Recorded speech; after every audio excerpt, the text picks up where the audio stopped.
Maisie and I are back to read Fuzzy Mud by Sachar. This is Chapter 17. Wednesday, November 3rd at 10:45 a.m. You ready, Maisie? You ready?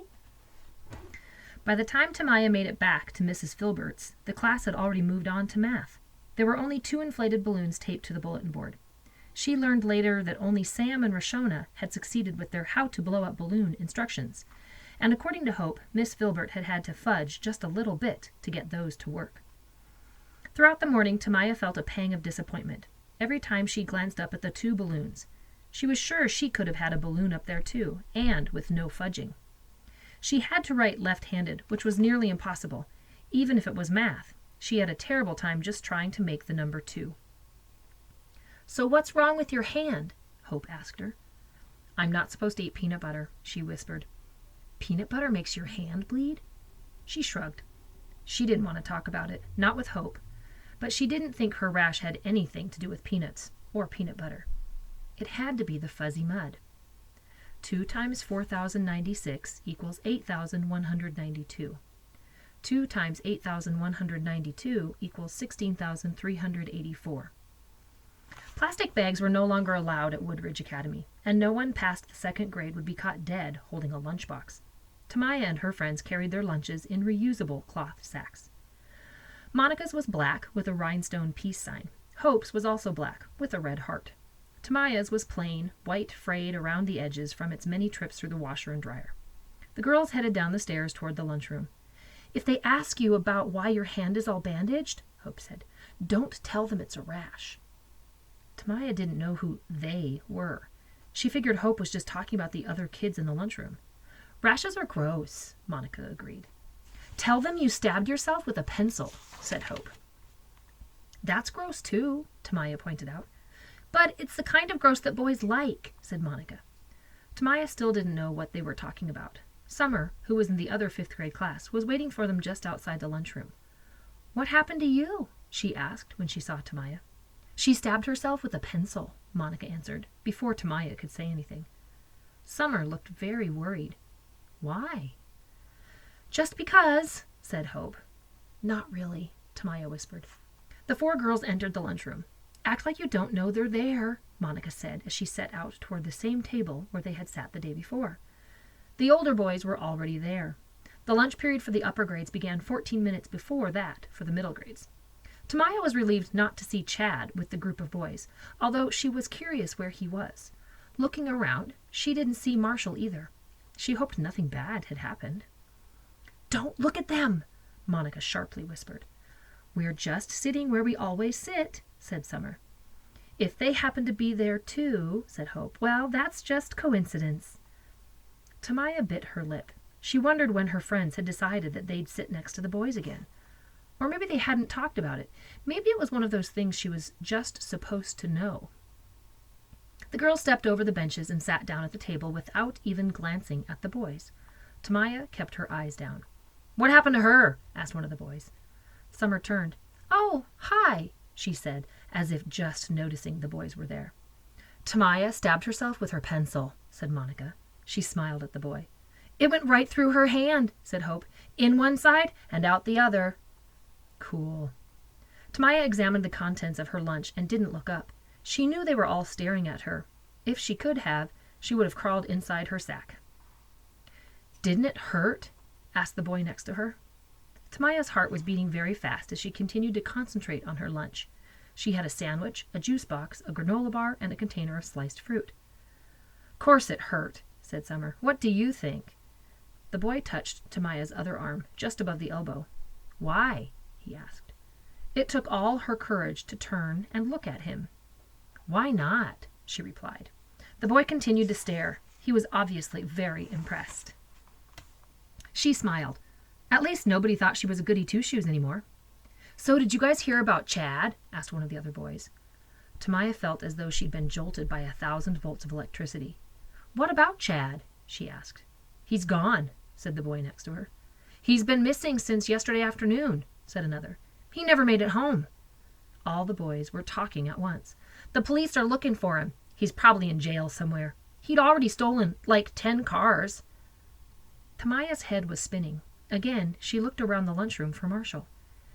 "If he was in jail, then wouldn't the police know where he was?" asked Hope. "Not if he didn't tell them his name." Tamiya's feeling of dread returned, stronger than ever. It wasn't her rash or her ruined sweater or having to lie to her mother or the fear of being beaten up by Chad. It was worse than all of that. It was this. She stood up. Then a rush of dizziness made her grab the edge of the table. "Are you all right?" Summer asked. Taking her lunch, she nearly fell over the bench as she stepped away from the table. She had to find Marshall. "Where are you going?" asked Monica. As she moved through the lunchroom, desperately looking for Marshall, she could hear different groups of kids talking about Chad. "He climbed up on top of the school and is trapped up there and can't get down. He joined a motorcycle gang and is on his way to Mexico. He got into a knife fight and is lying in some hospital with amnesia. He can't even remember his name." Everybody seemed to think whatever had happened to Chad, it had been his own fault. He was a bad kid, and bad kids do bad things, and then bad things happen to them.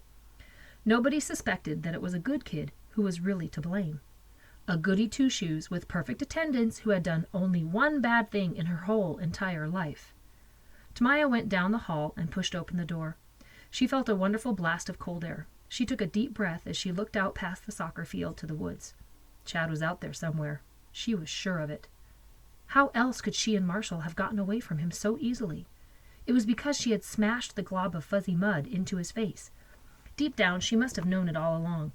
She looked at her bandages, covering not only her rash, but also her guilt.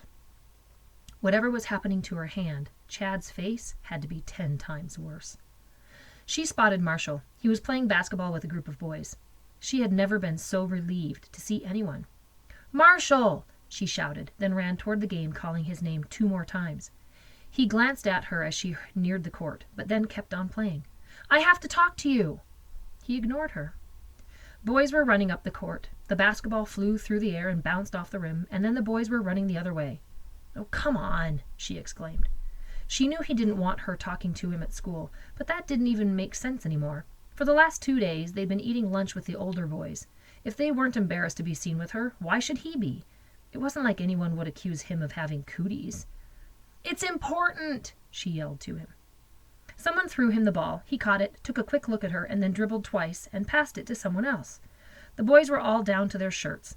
She stepped over their crumpled blue sweaters as she moved up and down the sideline, staying even with Marshall, trying to catch his eye. He wouldn't look at her. She studied her bandaged hand and thought, maybe I really do have cooties. The ball clanked off the edge of the backboard, and was coming her way. She raced after it and caught it on the 3rd bounce. A boy came toward her, hands out, expectantly. "I have to talk to Marshall," she said. "Come on, girl, just give me the ball," said the boy. Tamiya held the ball against her chest, wrapping her arms around it. "What's your problem, girl?" he demanded. Marshall came toward her. "Quit being a pest," he said. "Chad's missing," she told him, although as she said it aloud, she realized he must have known that already. "So?" he asked. He put his hands on the ball. She held tight for a moment, then loosened her grip and let him take it. She waited by the court for the game to end, but her eyes constantly returning to the woods. The lunch period for the upper grades ended 14 minutes before the one for the middle grades. When the bell finally rang, she hung back as the boys were retrieving their sweaters, and then slowly approached Marshall. "What?" he snapped. "We were the last to see him," she said. "We have to tell someone." The other boys were heading back to the building. "No, Tamiya," Marshall said firmly. "You can't tell anyone. Ever. Look, he's the one who hit me. I didn't hit him. Besides, it's got nothing to do with us anyway. He ran away from home, or something." She held up her bandaged hand. "Look at my hand." "I know, you told me. Your mom's taking you to the doctor." "Look at it," she screamed as she pulled at the bandages and ripped away the medical tape. As the gauze pulled loose, a powdery substance sprinkled out, the same powder that had been in her bed earlier. Marshall stared.